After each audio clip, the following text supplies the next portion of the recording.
Hi, this is Sarit Switzer, and welcome to the It Is Taught podcast, a podcast devoted to the teachings of Rabbi Shneur Zalman of Liadi as recorded in his most famous work, the Tanya. My hope for this show is to make these teachings accessible and relatable to the average person, regardless of prior Jewish education or affiliation. The episodes follow the prescribed daily study portions and are meant to serve as practical lessons in how to live your life as your true self and develop an authentic and powerful relationship with your Creator. I have personally experienced the effects the study of this work has had on me, and I'm excited to share what I can of this knowledge with you. So please join me on this journey of learning, self-growth, and connection with your source.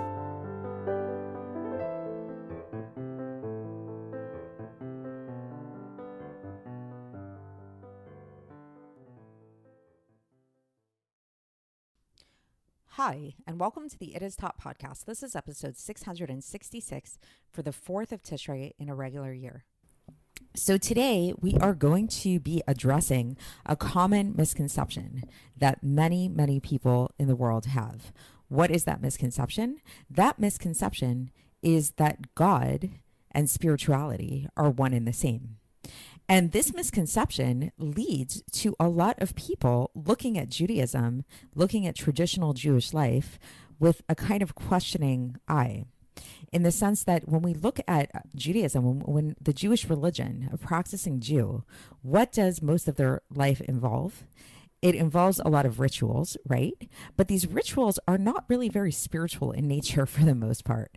Really, for the vast majority of what we do as Jews, it's very physical. So what do we do on Shabbos? I remember once as a kid, we actually, when I was a child, my family used to host foster children pretty often. We used to have these foster children that lived with us. And we had this one really cute foster child named Marshall who lived with us. He was about 3 years old. And he would come over, and he was only with us like once in a while. He wasn't there all the time, but he was often there on Shabbos. And one day we were kind of talking to Marshall and playing around with him. We said, "Marshall, it's Shabbos. What do we do on Shabbos?" And Marshall said, really enthusiastically, he said, "We eat." To him, that was Shabbos, because you know what? He wasn't really wrong. What do we do on Shabbos? A big portion of Shabbos is eating. That's a lot of what we do. There's 3 big meals that we eat on Shabbos. There's the 4th meal of Malav Malka that we eat after Shabbos. So that's a very big part of Shabbos. The idea of eating on Shabbos is so holy, in fact, that you don't even need to have the right intentions. Just eating during the week, you really are supposed to have like a very intentional consciousness while you're eating, that you're eating for the sake of God in order to elevate the food that you're eating.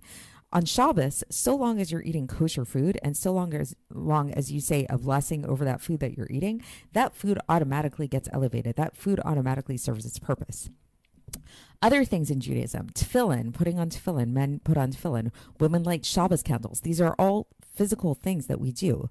Even when we read from a Torah scroll, we need a physical parchment, and the physicality is very specific. Everything has, we have sukkahs coming up, right? There's like very specific physical dimensions to the sukkah that we put up. So if you equate God with spirituality, this might seem really strange, and it's very understandable to kind of not be so careful about the observance of the mitzvahs in such a specific way, because it's like, does God really care if there's another law that you're supposed to put on your right shoe before your left, and then you tie the left shoe and then you tie your right shoe. Does God really care about these things? Like, why are we doing this? And some people interpret it as that it's not really for God. It's actually for us. It's for us to connect to God and to feel a sense of godliness and to work on ourselves and ourselves, but God could care less. So that's half true. Yes, it is for us. These mitzvahs definitely do refine us as people and they connect us with God. But God definitely does care if we do mitzvahs. We know that this is a very big principle in Judaism. These mitzvahs are here. In Chassidus, we talk about this a lot, that when we do these mitzvahs, it's not just for our own sake. It's actually for God's sake. We do these mitzvahs to make God happy, to fulfill God's purpose here in the world. But how is that possible? If God is just spirituality, if God is this infinite being, what do these finite things have to do with God? So this is the exact question that we're going to answer today. And for context, we are going to be starting a new epistle, Epistle 20 in Iggeres HaKodesh. And in short, basically what this epistle is going to address is this idea of how God is not spirituality. He's not infinitude. Yes, he has an infinite component to him. He has a spiritual component to him, but finitude comes from God just as much as infinity comes from God. So while we tend to think of godliness as this very spiritual thing, and definitely there are many spiritual worlds, and there's a whole spiritual chain of descent that happens in the process of creating this physical world. So we're not kind of getting this from nowhere. There is such a thing as spirituality. That is a real thing, and that is something that can be helpful to tap into. But at the end of the day, physicality is just as much godliness as spirituality is, and that when it comes to creating physicality, there's actually a leap that happens where it's not this cause and effect kind of chain reaction thing that happens, but the physicality is created from God's essence himself, because it doesn't make sense that, like, truly, if God was spirituality, if God really was equivalent to spirituality, then there would be no connection between God and the physical world, because they're so vastly different, so different. But that's not the case. The truth is that God is both physicality and he is spirituality, and he's beyond both of those. He's the source of all of this. So let's get into the text and see how the Alter Rebbe explains all of this. And this is going to be a little bit like abstract maybe today, but it's pretty straightforward at the same time. So hopefully it won't be too out there. So here we go. So the Alter Rebbe begins with a very famous teaching that's found throughout the teachings of Chassidus, which says, Ihu v'chayu yichad, ihu v'garmu yichad bahun, which literally means he and his vitality, his life force, are one, and he and his organs, his vessels, are one. So another way to understand this is that God and his lights are one, and God and his vessels are one. So we're going to explain what this is in reference to. So the Alter Rebbe says, and this is in brackets, he says the meaning of this is that when we talk about the 10 spheres of Atzilus, so again, the 10 spheres, these 10 energies that are found in the world of Atzilus, which is the highest of all worlds, the world of emanation. When we say chayuhi, this life force kind of thing, this is a reference to God's lights. The galmuhi, can be translated as his causations. These are the vessels of the sphere. So all of the spheres have a light aspect to them, and they have a vessel aspect to them. And the Alter Rebbe says that all of it is godliness, whether we're talking about the light aspect of the spheres or the vessel aspect of the spheres. It's all godliness. And this is the case in the world of Atzilus, this highest world. However, notes the Alter Rebbe, this is not the same thing this is not the case in the lower worlds of Bria, Yetzirah, and Asiya. In the Bria, Yetzirah, and Asiya, that's already when we start to get into the realm of creation, where there's something separate from God. We've, just as a kind of side note to give you guys like a visual with this, we've likened this in the past. If you wanted to, just a brief recap, if you want to think about the four worlds, one helpful way I find to think about the four worlds is in the concept of conception of a child, or the giving birth of a child. So the Atzilus could be thought of as the possibility of a child to come into existence, like sort of like the sperm and the egg that exist within the mother and father, but like there's no conception yet. Nothing has happened. They haven't gotten together. There's nothing happening. It's just like existing in potential within them. Once there is that moment of conception, that conception level, that's the level of Bria. So now you have something that is other than the mother and father. The level above that, the level of Atzilus, there is no difference between the child and the parents, right? They just exist in potential.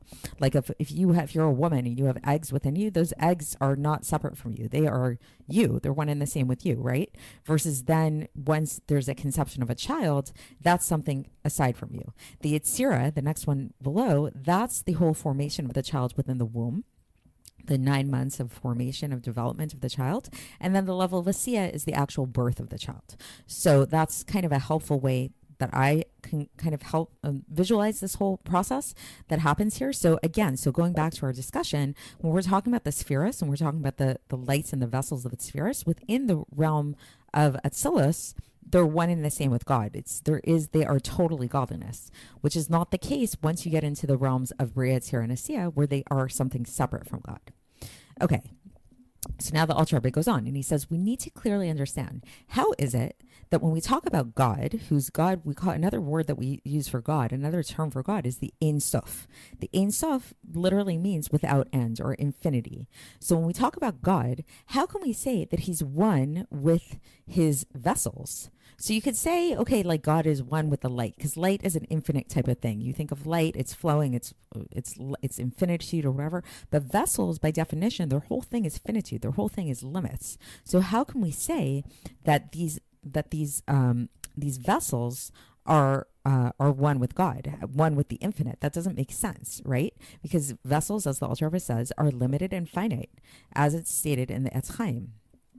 So the Alter Rebbe says the way that we can understand this is the intention in saying that they're one is because we're saying that they are that they are godliness, meaning that they can create something from nothing, just like the Ein Sof, just like the truly infinite one, meaning truly God can create. So that's a very powerful statement. That's basically saying that these kalim, these vessels that are found in Atzilus, have the power to create, just like God has the power to create, because they are one with God. This isn't to say that God is defined by the kalim, just to make that clear, but it means that the kalim have within them this capacity to create something from nothing. And so to really specify, like, what is this creation something from nothing? So the Alter Rebbe says, he says, this seems strange, because if you actually look in the teachings of Kabbalah, in the teachings of Rabbi Moshe Cordovero, and in the teachings of the Zohar and Parshas Bereshis,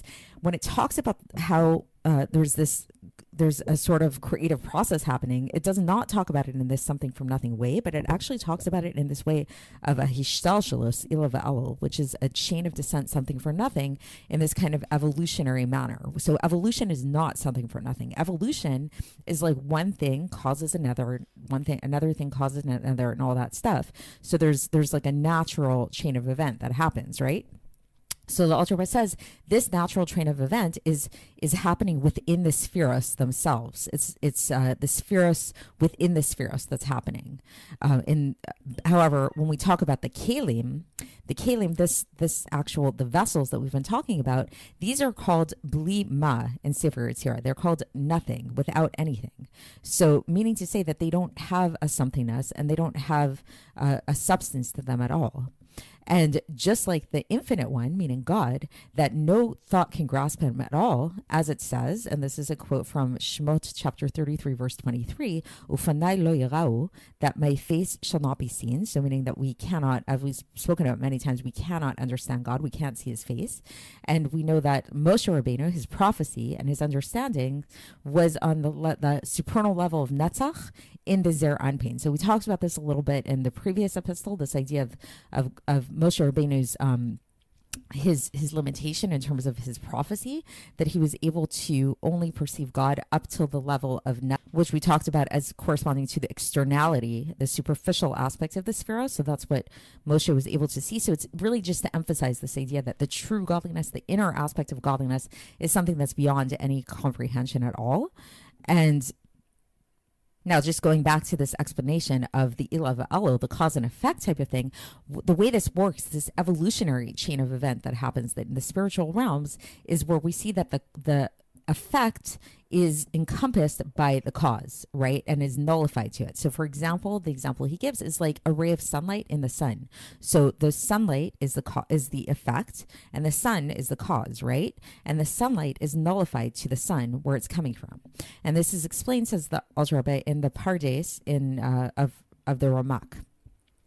So thinking about this idea, thinking about this process, the system of evolution, the system of cause and effect, even if you had totally many contractions, you could never create something dense and coarse like the earth, like the ground, through many through this chain of event that's spiritual, like from abstract spiritual intellects, even of the angels. So meaning to say that no matter how dense spirituality becomes, no matter how many contractions it goes through, its spirituality by nature can never become physicality.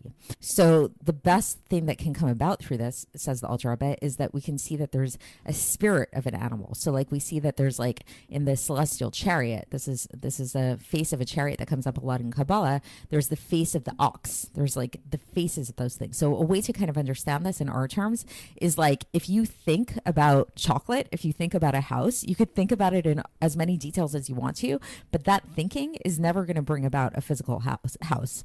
The thinking is abstract. Spirituality is abstract. It has nothing to do with physicality. No matter, you could meditate on something for years on end, and it's never going to become physical if there's not another component involved. And the Alter Rebbe says this is explained elsewhere at length, and see there. And so it's not clear where this would be this elsewhere, but I saw a note that the Rebbe wrote that this could be referring to the discourse Yavinu Levush Malchut that's found in Torah Or on page 90b. So if anybody wants to look that up, you can.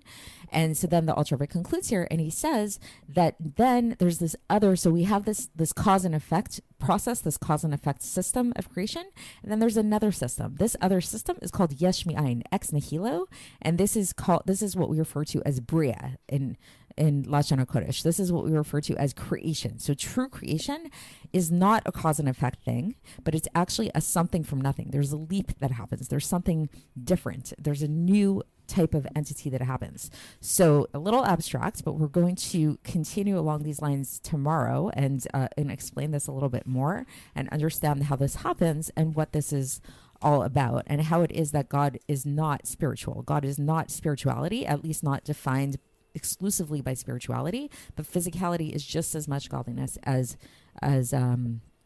spirituality is. So stay tuned, and I will speak to you then. Thanks for listening to the It Is Taught podcast, hosted by Sarit Switzer. This podcast is dedicated in loving memory of my maternal grandfather, Avraham Yitzchak ben Binyamin HaKohen of blessed memory. Music by Shoshana. If you enjoyed this episode and would like to support the show, please share it with others and subscribe on YouTube, Apple iTunes, Spotify, or wherever you listen to podcasts. And make sure to leave us a 5-star review.